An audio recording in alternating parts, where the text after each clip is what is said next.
Hi అందరికీ, నేను మీ నిర్మల. ఈరోజు వీడియోలో కరివేపాకు పొడి ఎలా తయారు చేయాలో చూపిస్తా. ఈ వీడియోనైతే లాస్ట్ వరకు చూడండి, ఎక్కడ క్లిక్ చేయకుండా. కరివేపాకు అంటే చాలామంది పిల్లలకైతే అస్సలు ఇష్టం ఉండదు. మనం కర్రీస్లో కానీ పప్పులో కానీ వేసినా కానీ తీసి పక్కన పెడతారు కదా. అందుకోసం నేను ఈ కరివేపాకు పొడి తయారు చేస్తున్నా.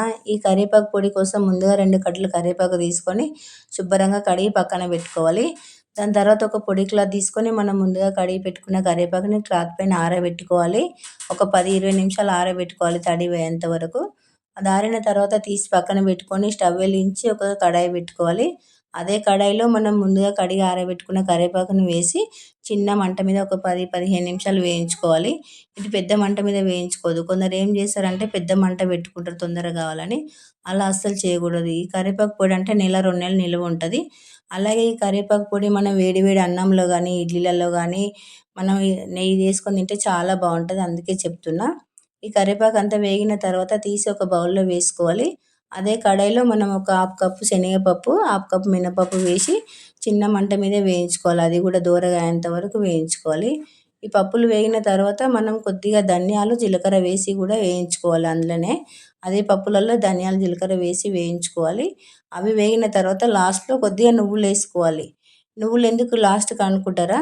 ఎందుకంటే మనం మధ్యలో వేస్తే అవి చిటపటలాడి అన్నీ బయటకు వస్తాయి కాబట్టి లాస్ట్లో వేయించుకోవాలని చెప్తున్నా.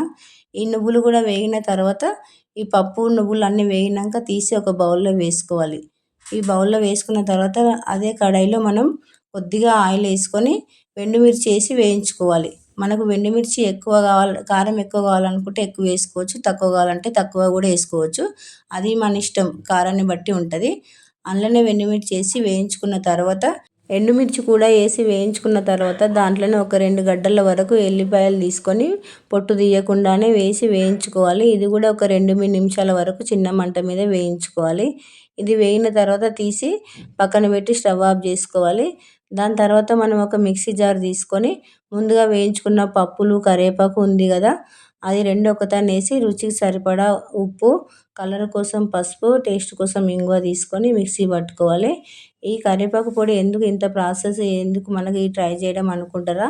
అలా అస్సలు అనుకోకండి. పిల్లలకైతే చాలా మంచిది. మనం కర్రీస్లో కానీ పప్పులో కానీ వేస్తే తినరు కదా. ఇలా పొడి చేసి పెడితే చాలా బాగా తింటారు. మనకు కూడా ఎప్పుడైనా హడావుడి ఉన్నప్పుడు ఇడ్లీలో కానీ ఉప్మాలో కానీ చాలా పనికొస్తుంది. చాలా బాగా యూస్ అవుతుంది. అందుకోసమే చెప్తున్నా, మీరు కూడా ట్రై చేయండి.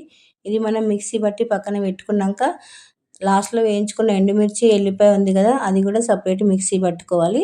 దాని తర్వాత మనం ఈ కరివేపాకు పొడి, ఈ ఎండుమిర్చి ఒకదాన్ని వేసి మళ్ళీ ఒకసారి మిక్సీ పట్టుకోవాలి.